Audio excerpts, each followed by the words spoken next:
black Rolls-Royce Phantom pulled into the parking lot of a quiet coffee shop in Coronado, California. The windows were tinted so dark that no one could see inside, but the gold trim on the rims announced what the driver wanted everyone to know. She was rich. She was powerful. And on this Tuesday morning she was in a mood. Within 90 seconds of stepping out of her vehicle, she would commit an act so cruel, so unjust, so terrifyingly cold that it would haunt her for the rest of her life. She would kick a German Shepherd service dog in front of dozens of witnesses. She would scream obscenities at its disabled veteran owner. And she would do it without ever realizing that the man holding the leash had once killed enemy combatants with his bare hands at 3 a.m. in a country most Americans couldn't find on a map.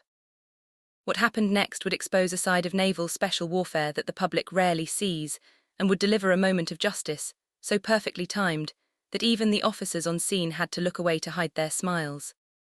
This isn't just a story about a dog. This is a story about loyalty, restraint, honor, and the most dangerous misunderstanding you could ever walk into on a Tuesday afternoon. Before we go any further, do me a favor.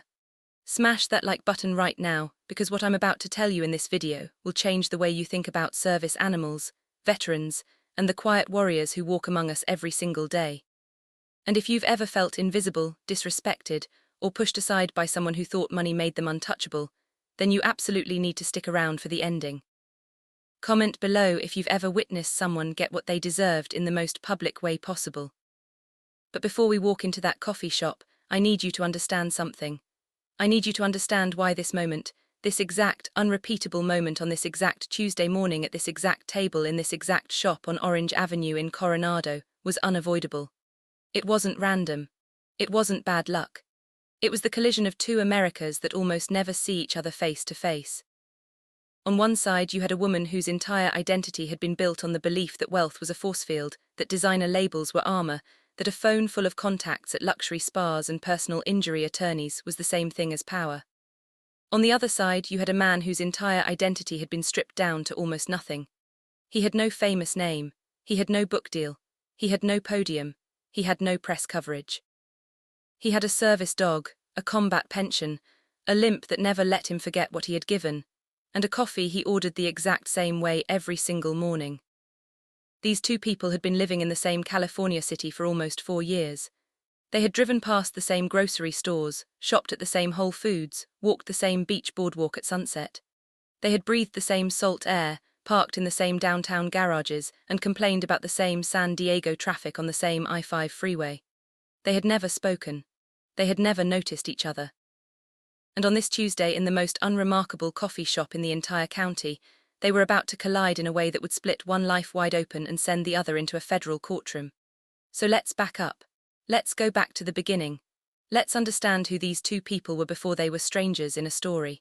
Because nobody becomes the villain and nobody becomes the hero in a single moment. We become them long before anyone is watching. The coffee shop was called Brood Awakening, and it sat across the street from the beach on Orange Avenue in Coronado, California. Every morning at 6:30 sharp, a quiet regular would step through the front door with a German Shepherd at his side. His name was Marcus Cole, and he wore a faded grey hoodie, cargo shorts, and well-worn combat boots that clicked on the tile floor just loud enough to warn the dog that her handler had arrived.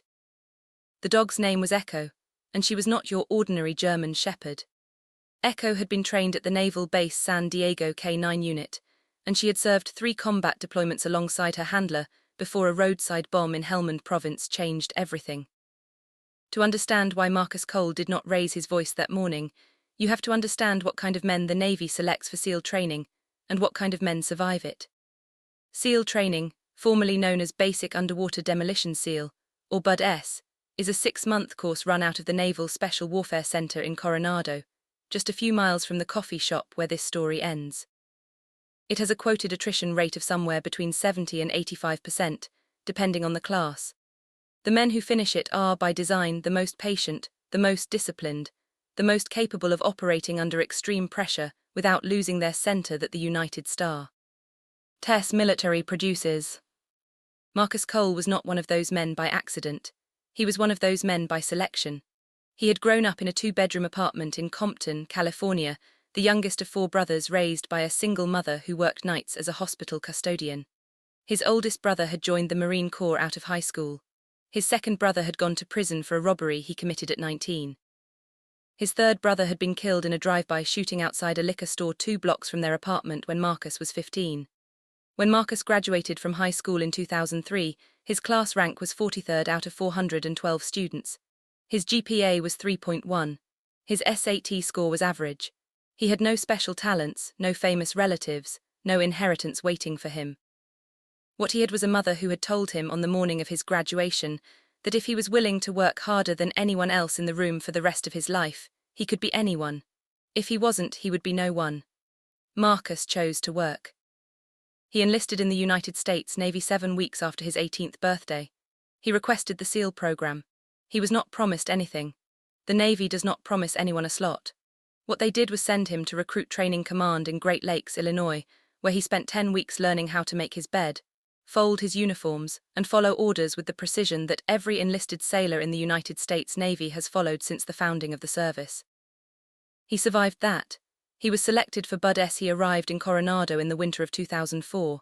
He began first phase, which is the phase designed to break men, in a class that began with 227 candidates and ended with 48. Marcus held on. He graduated Bud S. in 2005. He completed SEAL qualification training. He checked into his first SEAL team at SEAL Team 3 in Coronado in the fall of that year. For the next 14 years, Marcus Cole deployed more times than his commanding officers cared to count on official records.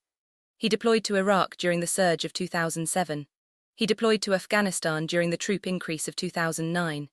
He deployed to multiple undisclosed locations that could not be named in any press release, public document, or casual conversation. He ran more than 200 combat operations. He completed more than 50 direct action raids. He participated in more than a dozen high-value individual extraction missions, including the recovery of a downed coalition pilot who had been captured and held for 9 days in a region Marcus's family would never be told about in detail. He earned the rank of Petty Officer First Class. He was recommended for the rank of Chief Petty Officer, which is the level at which a Navy SEAL transitions from being an operator to being a senior enlisted advisor, and he was on the path toward becoming one of the youngest Chief Petty Officers in his SEAL team when everything changed. It changed in Helmand Province, Afghanistan, on a Tuesday afternoon in March of 2018. Marcus was the point man on a clearance operation with a partner named Eduardo Ruiz, a Navy corpsman who had volunteered to embed with the SEAL element to provide trauma medicine in the field. Echo, a 3-year-old German shepherd who had been paired with Marcus 18 months earlier after her previous handler had rotated out of the unit, was on a 30-foot leash, working the route ahead of the team the way she had been trained to do. She was, in the language of the SEAL teams, on point. She was doing the job she had been bred and raised to do. She was doing it perfectly. At 14:20 local time, Echo stopped. She sat, she raised her left paw. That was the trained signal for a possible improvised explosive device on the route ahead. Marcus called the team to a halt. He radioed back to the patrol base. He requested explosive ordnance disposal support. The request was approved. The team held position for the next 2 hours, while Echo refused to move another step, refusing to advance until a human with a mine detector confirmed or cleared the route ahead. What Marcus did not know, and what nobody on the team knew, was that Echo had not detected one device. She had detected 2. The first had been placed on the trail. The second had been placed 12 feet off the trail on the patrol base side, in a position specifically designed to kill the men who stopped to wait for EOD support. The second device detonated at 16:08 as Marcus stepped off the trail to shield Echo's body from fragmentation. The explosion was a shape-charge improvised explosive device, approximately 25 pounds of homemade explosive wrapped in a pressure plate, concealed inside a rocky outcrop that the team had passed 3 times on previous rotations without ever suspecting it. The blast threw Marcus 6 feet, the blast threw Echo 11 feet. Marcus lost his left leg below the knee. On the scene. He lost 60% of the hearing in his right ear on the scene. He suffered a traumatic brain injury that would not be fully diagnosed for another 18 months. He lost his left eye, which was rebuilt in 4 separate surgeries at Naval Medical Center, San Diego over the next 2 years.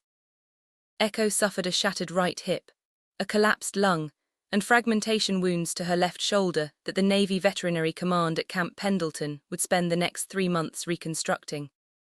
Eduardo Ruiz, who had been walking 4 steps behind Marcus at the moment of detonation, applied a tourniquet to Marcus's left leg in less than 9 seconds, and called in a medevac helicopter that arrived in less than 6 minutes. Marcus was in surgery at the Roll 3 hospital at Camp Bastion less than 31 minutes after the blast. He would remain in a medically induced coma for the next 11 days. When he woke up, his commanding officer was sitting beside his bed. Echo was being operated on 40 feet down the same hallway. They recovered in the same building. They were medically evacuated to Germany together. They were medically evacuated to the United States together. They were retired from active service on the same piece of paperwork, 2 years later, in a quiet ceremony at the Naval Base San Diego K-9 unit that only 6 people attended. Marcus's mother flew in from Los Angeles. Eduardo Ruiz, who had left the Navy himself the year before, drove in from Oregon with his wife and his 2 children. The commanding officer of Marcus's SEAL team handed Marcus a folded American flag in a presentation case and told him that if he had ever made a mistake in his career as a commanding officer, it had been the day he sent Marcus on this mission. Marcus told him that if the mistake was sending him, then the mistake was also letting Echo go, and that if they had to do it again, he would walk the same trail with the same dog and stop at the same place for the same reason. Rising Action 3, the 4 years nobody saw. Marcus left the Navy with a medical retirement in March of 2019. He was 34 years old. He had a combat pension that was, by any honest calculation, a fraction of what he had earned. He had a prosthetic leg that cost more than his annual salary to maintain, replace, and refit every 2 years. He had a service dog who flinched at sudden movements, who slept in his bedroom, who walked slightly to the right because of the rebuilt hip, who refused to let any closed door stand between her and her handler, and who had what the Navy veterinary records described in the most clinical language available as persistent hypervigilance consistent with post-traumatic stress. Marcus had post-traumatic stress of his own. They had it together. He moved into a 1-bedroom apartment in National City, a working-class neighborhood just south of downtown San Diego, where the rent was low enough that he could afford it on his pension and a small disability stipend. He bought a used Ford F-150 that had been through 6 previous owners and parked it in the visitor lot of his apartment complex every night so that nobody would have to walk past his truck to get to their door. He did not draw attention to himself. He did not talk about his deployments. He did not wear his medals anywhere except the inside of his closet door, where they hung on a magnetic strip pinned to the inside of the closet frame, hidden from anyone who walked into the apartment. He did not post on social media. He did not have a LinkedIn profile. He did not have a memoir agent, a speaking agent, or a GoFundMe. His days were structured around Echo. He woke at 5:30. He fed her at 5:40. He took her for a 45-minute walk along the San Diego Bay waterfront where the air smelled like salt water and diesel and where Echo watched the boats with the same focus she had once given to a hedgerow in Helmand. He came home at 6:20. He showered. He dressed.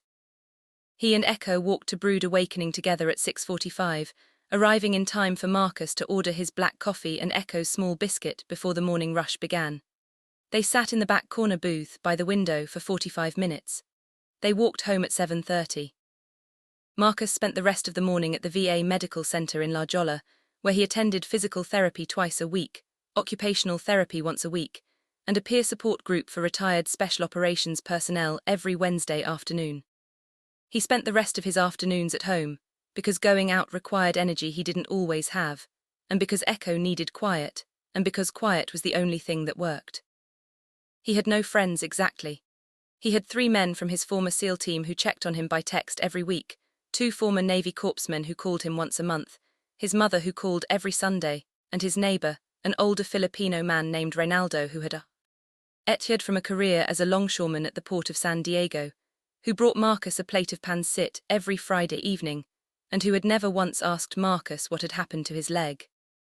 That was the life Marcus Cole was living. That was the version of himself he had become. That was the man who walked into Brood Awakening at 6:43 on the morning this story begins. Now let me tell you about Diana Mercer. She was 44 years old, recently divorced, and freshly installed into what she called her starter mansion in the La Jolla Hills. Her ex-husband, Bradley Mercer, had been a senior partner at a San Diego-based private equity firm, and he had left her with a settlement that most people would consider generational wealth. The settlement included the La Jolla house, which had originally been purchased for $4.2 million and was at the time of the divorce assessed at nearly $7 million.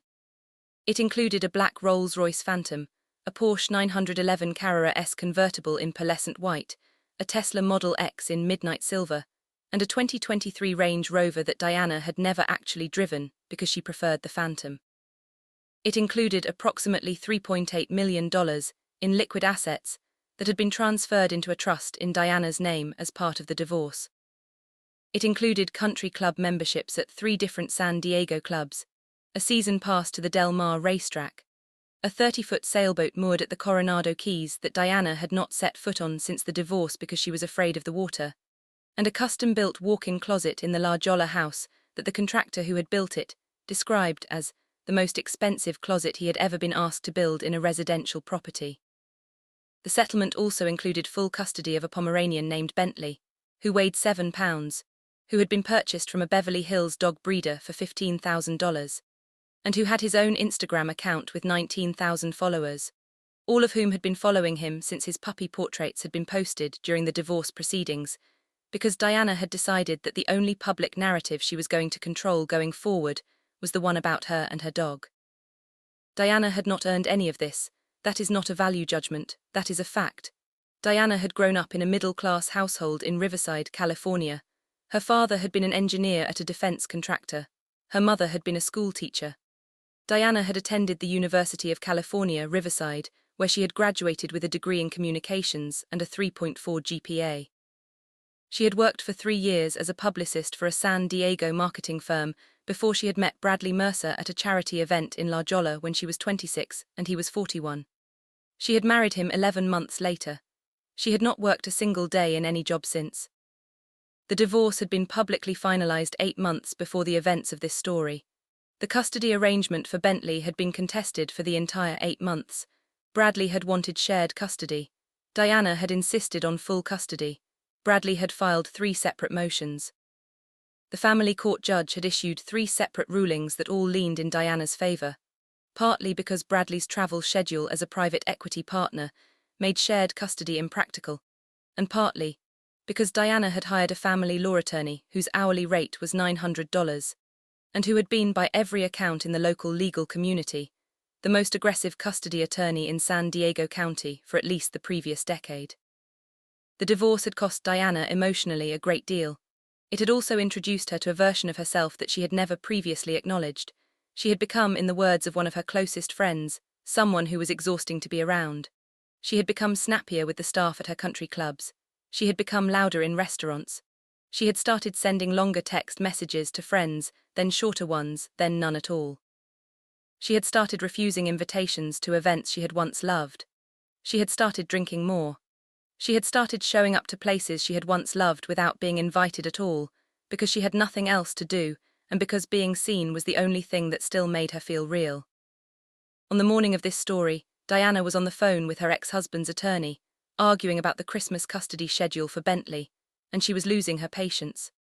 Her ex-husband's attorney, a soft-spoken man named Gregory Hines who had once been a Jesuit seminarian before he had decided to go to law school instead, was not the kind of man who raised his voice in negotiation. He simply explained the schedule, the terms, and the calendar. Diana did not like being explained to. Diana had never liked being explained to. Diana had been raised by parents who had explained things to her with Patty and love, and she had married a man who had explained things to her with money and charm, and she had now married neither. And she was now being explained to by a man whose hourly rate was $400 less than hers, and she did not like it at all. Diana pushed through the front door of Brood Awakening without looking down, still mid-sentence into her AirPods, and almost stepped directly onto Echo's paw. Echo had been lying quietly by the front window, watching the parking lot, just as she did every morning, and she didn't move fast enough. Diana's stiletto heel clipped the dog's toe, and Echo let out a small, startled yelp. Marcus was at the counter paying for his order. He turned around the instant he heard the sound, his body moving with the kind of instinct that never really leaves a man who spent a decade in combat zones. His eyes found Echo immediately. Echo was fine. She was on her feet, tail low, ears back, walking toward Marcus in that slightly uneven gait that always made his chest tighten with guilt. He knelt down, ran his hands along her legs, checked her paws, and whispered a quiet command that only she could hear. Everything was okay. Diana, meanwhile, had not even paused her phone call. She kept walking toward the counter, dragging her Hermes tote bag across the floor, and snapped her fingers at the barista. The barista, a young woman named Riley Park who had been working at Brood Awakening for less than a week, froze. Riley had been trained to greet customers warmly, but she had not been trained to handle the specific kind of human who snaps for coffee like she is calling a butler. Riley smiled politely and took Diana's order, an oat milk latte with vanilla and an extra shot, but Diana was already looking around the shop with the kind of expression that suggested she had found a smell she did not approve of. Her eyes landed on Echo. She wrinkled her nose. She looked at Marcus. And then, with the kind of theatrical disgust that only people who have never worked a real job in their lives can manufacture, she spoke loud enough for the entire shop to hear. "Is that a dog in here? In a coffee shop? That's disgusting. Someone should call the health department." Marcus stood up slowly. He didn't say anything, he didn't need to. Echo pressed gently against his right leg, the way she always did when she sensed his heart rate climbing, and Marcus placed his hand on her head. He spoke in a calm, low voice. "Ma'am, Echo is a service dog. She's cleared by the ADA. I'm happy to show you her certification if you'd like." Diana rolled her eyes so hard that 3 different regulars later reported it to the police as a separate incident. She took her oat milk latte from the counter and walked directly toward Marcus, stopping about 2 feet away from Echo. "I don't care what kind of papers your mutt has," she said. "Dogs don't belong in coffee shops. Dogs belong in yards, or better yet, shelters. This is California. People don't want to smell your dog while they're trying to enjoy a $10 coffee." Now, here's what most people don't understand about a service dog that has been trained alongside special operations units. They don't react to verbal insults. They don't react to raised voices. They don't react to civilians who simply don't understand their role. Those dogs are trained to remain calm in riots, in gunfire, in crowd surges, in the middle of 100,000 people celebrating in the streets. But there is one thing that gets past every level of training they ever receive, and that is a threat to their handler. Marcus raised his voice slightly to defend Echo. That was the trigger. Marcus said, "Ma'am, I'm a disabled veteran. Echo is here because she's medically prescribed for me. If you have a problem with that, you can take it up with management or with the ADA hotline, but you cannot continue speaking to me like this in front of my dog." And he said it nicely. He said it the way a teacher speaks to a student who is acting out in class. He said it the way a father corrects a teenager at the dinner table. He said it with the calm that only comes from a man who has talked down insurgents who were pointing rifles at his face. Diana did not take it well. She took a step forward and Echo shifted her weight. That was the first warning. The hair along Echo's spine rose, her ears locked forward. Her eyes tracked Diana's hands, which were moving rapidly as she gestured. Echo had been trained to recognize aggressive body language at a level that most humans can never understand. To Echo, this woman was telegraphing exactly the same signals as the armed civilians she had encountered at checkpoints in Kandahar. Marcus saw Echo tense. He saw her weight shift. He gave her a soft-spoken command to stand down. Echo obeyed. Diana, however, was not finished. She looked down at Echo, and then she looked at Marcus, and she said something that no veteran, no service animal trainer, and no decent human being will ever forget. She said, "Control your animal or I will." And then she did it. She lifted her right foot, still wrapped in her $4,000 Italian stiletto, and she kicked Echo directly in the ribs. The shop went silent. Echo let out a cry that wasn't a bark and wasn't a yelp. It was the sound of a living creature who had been struck by someone powerful in a place she didn't understand. Marcus dropped to his knees. He didn't think. He didn't process.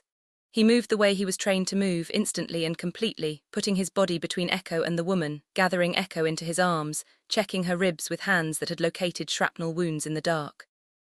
Now I'm going to slow down here, because this is the part of the story that almost never gets told by anyone who covers these incidents, and it is the part that the lawyers involved in the case told me was the single most important factor in the eventual verdict.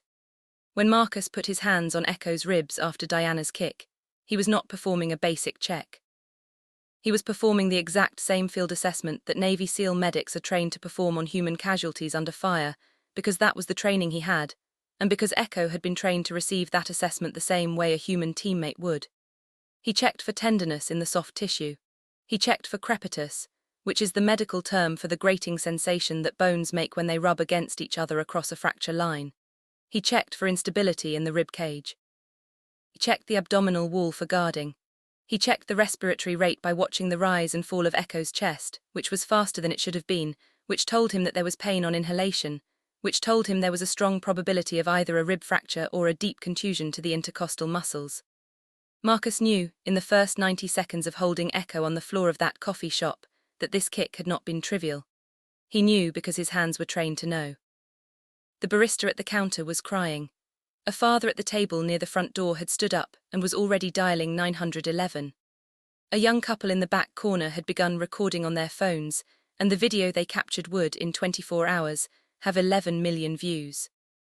But the call that mattered most happened 70 feet away from the coffee shop, on the front porch of a yellow stucco house on Loma Avenue, where Lieutenant Commander Aaron Hayes was drinking his morning coffee with his wife.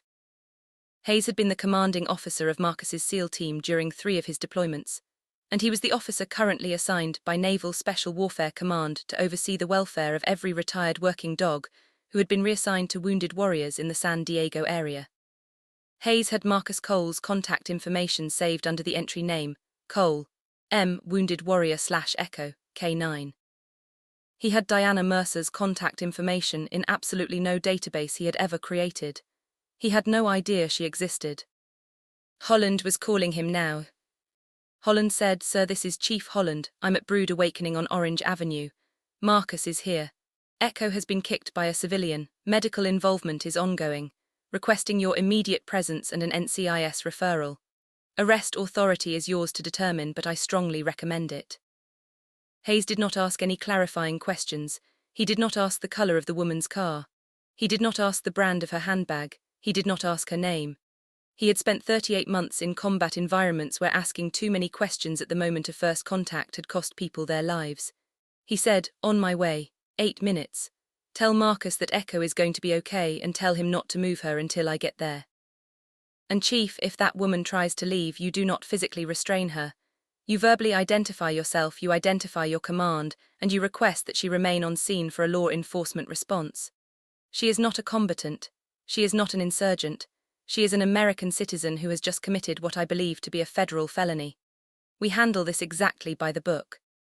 Holland said, "Understood, sir." Hayes said, "I'm calling Walsh on the way. Walsh has the trauma kit, and I'm calling NCIS now." His wife, sitting on the porch beside him, heard her husband say the words "federal felony" in a voice she had only heard a small number of times during their marriage, and she understood in that moment that this was going to be a different Tuesday than she had planned.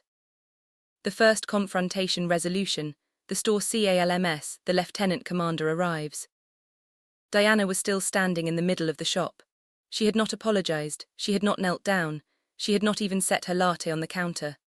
She was holding it in her right hand, the lid slightly tilted, and she was looking down at Marcus and Echo with the kind of bewildered disgust that suggested she truly did not understand what she had just done.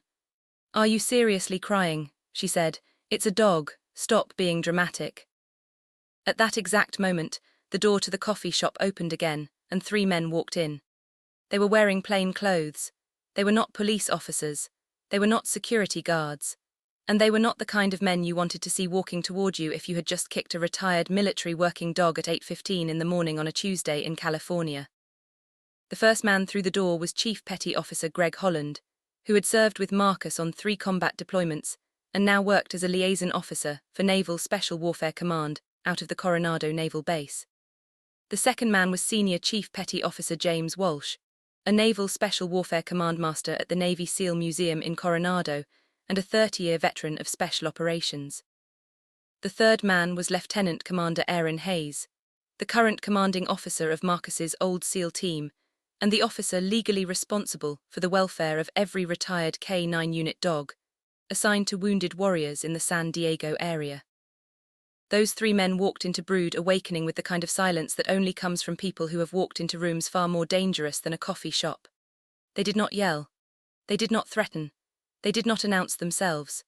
They simply walked over to Marcus, knelt down beside him, and began examining Echo in the exact same field medic manner that every Navy SEAL learns on day 1 of training. Walsh pulled out a tactical field trauma kit from a leg holster under his cargo shorts, the same kind of kit that medics carry into combat zones, and he began assessing Echo's ribs for fractures.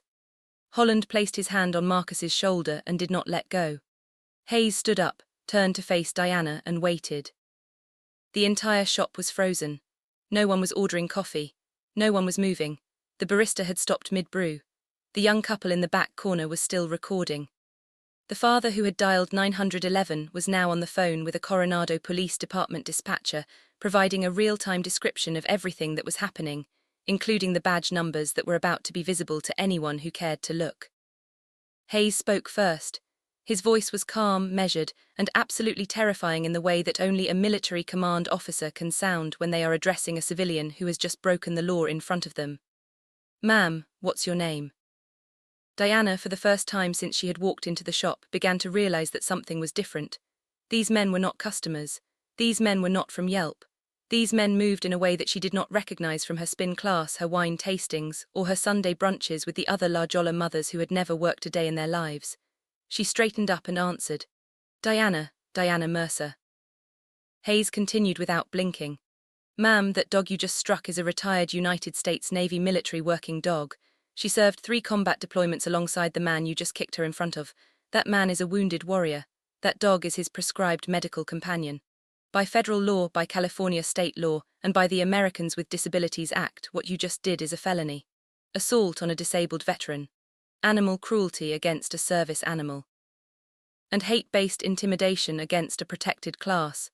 You are not being detained at this moment, but I strongly encourage you to remain here while I place a call to the Naval Criminal Investigative Service and to the San Diego County District Attorney's Office. Do you understand?" Diana, for the first time that morning, said nothing. Hayes made the call. He was placed on hold for 4 minutes. He did not raise his voice. He did not use his rank. He simply identified himself, identified the case, and stated the facts. NCIS Special Agent Dana Whitlock, who had been on a cup of coffee at her desk at the NCIS San Diego resident agency at the time of the call, accepted the case in less than 90 seconds and said that a special agent and a victim assistance coordinator would be on scene within 31 minutes. Whitlock had served in the United States Marine Corps for 8 years before she had joined NCIS. She had an active top-secret security clearance. She had worked over 400 felony-level cases in her career, including 26 animal cruelty investigations, 18 of which had been against service animals assigned to wounded warriors. She had not lost a single one. She would not lose this one either. An ambulance arrived at 8:37. The paramedics were Coronado Fire Department EMTs, 2 veterans themselves, one a former Army medic who had served in Iraq and one a former Navy corpsman who had served on a carrier, and they recognized what they were looking at the mom. They walked through the door. One of them quietly asked Walsh if Echo was a retired military working dog. Walsh confirmed. The EMT nodded. They did not approach Echo. They did not approach Marcus. They waited for Echo to come to them, in the way that trained military medics will always wait for a wounded working dog to come to them because that's the protocol, and because the dog has earned that protocol. Echo was transporting to the Veterinary Medical Center at the Naval Base San Diego, which is the only full-service military veterinary hospital on the West Coast, and the facility that had rebuilt her hip after Helmand. The veterinarian on call was Lieutenant Colonel Olivia Tran, a United States Army Veterinary Corps officer who had treated over 400 military working dogs during her career. The X-rays confirmed what Marcus had felt on the floor of the coffee shop. 2 fractured ribs on the right side, no internal bleeding, no splenic damage, no pneumothorax, a soft tissue contusion over the left iliac crest. Echo would recover. Echo would not need surgery. Echo would, however, need 8 weeks of cage rest, 6 weeks of controlled physical rehabilitation, and an indefinite period of behavioral readjustment, because L.C. Tran explained in the most professional terms she had available that Echo had regressed. The regression showed itself in 3 ways, all of them heartbreaking and all of them familiar to anyone who has ever worked with a retired military working dog after a traumatic incident. First, Echo had stopped eating her evening meal. This was a dog who had never missed a meal in her entire life, a dog who had been trained by the Navy to eat on command at any hour, in any environment, under any conditions. Within 48 hours of the incident, Echo refused her evening meal 3 times in a row. Second, Echo had resumed her old habit of sleeping in physical contact with Marcus, which she had largely stopped doing over the previous year as she had rebuilt her trust in the world. Within 72 hours of the incident, Echo refused to be in any room of the apartment without Marcus in it. Third, and worst of all, Echo had begun to startle at sudden sounds. This was, according to L.C. Tran's notes, An unambiguous return to a pre-deployment baseline behavioral pattern, consistent with severe post-incident trauma, and suggestive of acute relapse of previously controlled post-traumatic stress symptomatology in a canine patient with documented prior combat zone PTSD. Marcus read those notes twice. He then sat on the floor of his apartment, his back against the wall, and Echo climbed onto his lap and pressed her head against his chest, and they stayed that way for 4 hours. Now, here is what makes this story different from every viral video you have ever seen. This is the part most people don't talk about, because this is the part that has no single dramatic moment. This is the part that is built out of paperwork, phone calls, depositions, hearings, motions, rulings, and the slow, grinding machinery of federal justice. Within 72 hours of the incident, 3 things happened simultaneously. First, the young couple whose cell phone video had captured the kick uploaded the footage to 4 different social media platforms and sent copies to 3 local TV stations and 1 national cable news network. Within 48 hours of upload, the video had been viewed over 50 million times across all platforms. Within 72 hours, the video had triggered formal inquiries from the offices of 3 U.S. senators and 1 U.S. representative, all of whose district offices had been flooded with constituent communications demanding that the Naval Criminal Investigative Service pursue the case to its fullest legal extent. Second, an online fundraising campaign launched by a veterans advocacy nonprofit in San Diego, originally intended to raise $10,000 to cover Echo's veterinary bills, raised over $430,000 in the first 72 hours and over $1.4 million by the end of the first week, the bulk of which Marcus directed in writing to be distributed to other retired military working dog families in need. Third, Diana Mercer's ex-husband Bradley Mercer, who had been watching the news coverage from a business trip in Singapore, called his attorney at 6 in the morning Pacific time and asked whether the divorce settlement, which had been finalized only 8 months earlier, included any clauses that would expose Diana's assets to liability for civil actions arising from tortious conduct during the marriage's dissolution, and the attorney said yes, there were 2. The case took 7 weeks to build for trial. The case took 4 additional months to try. The case took the jury less than 3 hours to deliberate. The trial was held in the United States District Court for the Southern District of California, in the courtroom of the Honorable Mariana Ortega, a former United States Marine Corps officer who had served in the Gulf War as a logistics officer and who had been appointed to the federal bench by President Obama in 2014. Judge Ortega was 61 years old at the time of the trial. She had reviewed the case file personally, including the cell phone videos, the barista's sworn statement, the veterinary records from the Naval Base San Diego Veterinary Medical Center, and the full combat deployment record of both Marcus Cole and Echo, including the operations that had been redacted under national security classification, but that the Department of Defense had authorized for release under seal in connection with the case. The prosecution was led by NCIS Senior Special Agent Dana Whitlock, who had been elevated from lead investigator to special prosecutor with the rank of Assistant U.S. Attorney on detail from the Department of Justice. The defense team was led by a former state prosecutor turned private defense attorney who had never tried a federal case and who had never, in 26 years of practice, taken a case he believed his client had actually committed. He took this case because Diana Mercer could pay him $750,000 in cash up front, and because he had 4 kids in private school, and because, in his own words to a colleague at a bar association event 5 months later, every lawyer needs to do something they aren't proud of once in their career so they understand how their clients feel. The trial lasted 4 days. The prosecution called 11 witnesses. The defense called 4, including Diana herself, who took the stand for 2 hours and testified on the record that she had not known Echo was a service animal because Marcus had not produced visible documentation at the moment of the incident, which was technically true. Because Marcus had been kneeling on the floor holding Echo at the moment, Diana demanded documentation. And because no law in the United States requires a disabled veteran to produce service animal documentation to a civilian in the middle of an assault. Judge Ortega sustained the prosecution's objection to that line of testimony in less than 12 seconds. The defense did not appeal. The jury reached its verdict in 2 hours and 47 minutes. They convicted Diana Mercer on all counts, Federal assault on a disabled veteran in the presence of a service animal. State animal cruelty resulting in bodily injury to a service animal. State hate-based intimidation.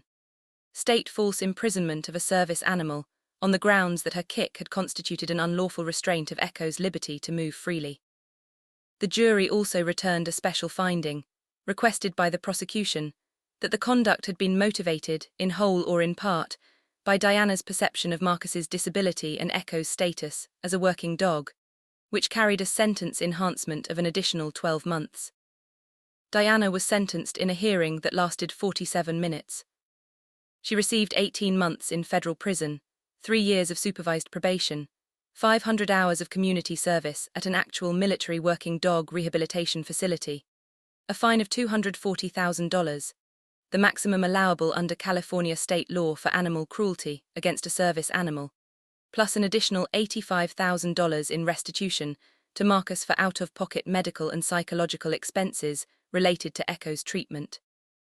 Mandatory psychological counseling, and a permanent restraining order preventing her from being within 500 feet of any service animal for the remainder of her natural life. The restraining order, Judge Ortega said at the sentencing hearing, was the single most important part of the sentence, because it was the part that would guarantee Diana Mercer would never again be in a position to do what she did in that coffee shop on that Tuesday morning. But that isn't the part of the story that mattered most. That isn't the part that made national headlines. That isn't the part that the young couple who recorded the video on their cell phones still talks about at every family dinner for the rest of their lives. The part that mattered most happened 6 weeks after the trial on a quiet Tuesday morning at 8:15 when Marcus walked back into Brood Awakening. He had his coffee. He had Echo at his side. Echo walked in through that same front door with her slightly uneven gait, with her tail low, with her ears cautiously forward, and she paused for just a second. She looked at the door. She looked at the floor. She looked at the window.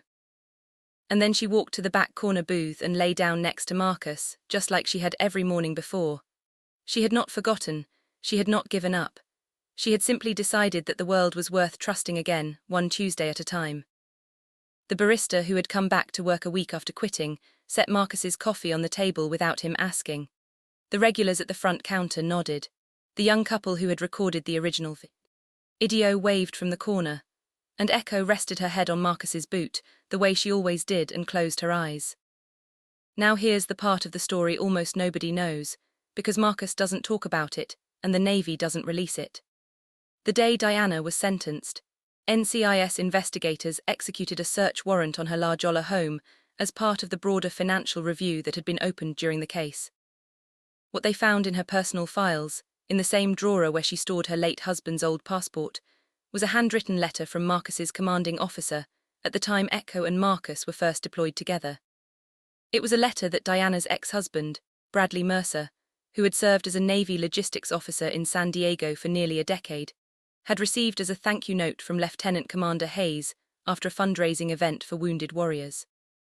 In that letter, Hayes had written the following line, which Diana had apparently read and underlined in red pen at some point during her divorce, although no one would ever be able to confirm when. The line read, "Marcus Cole is one of the finest operators I have ever had the privilege of commanding. His K-9 partner Echo saved his life twice. If you ever meet him, shake his hand, because men like him don't come around often." Diana had read that letter, she had known or she could have known, and she walked into that coffee shop anyway. So here is the question I want to leave you with today. If a woman with $7 million in the bank, a closet full of designer labels, and a private attorney on retainer can walk into a coffee shop and make the worst mistake of her life because she thought wealth made her untouchable, then what does that say about the rest of us? What does it say about how we treat the quiet heroes we walk past every single day without ever looking them in the eye? How many Marcus Coles are sitting in your local coffee shop right now, wearing a faded hoodie, holding a leash, waiting for someone to see them? If this story moved you, if it hit you in the chest the way it hit me, then do 3 things for me before you close this tab. Number 1, smash that subscribe button and turn on the notification bell, because this channel tells the stories of the people our newsrooms forgot a long time ago, and we have a brand new video dropping this Friday that is even more powerful than this one. Number 2, like this video and leave me a comment below with the words "Echo deserves better," because I want to see how many of you are still here at the end. And number 3, Share this video with one person who needs to hear it. Not someone who will just laugh and scroll past. Someone who needs to remember that courage, loyalty, and quiet dignity still exist in this world, even if they sometimes wear combat boots and walk with a limp.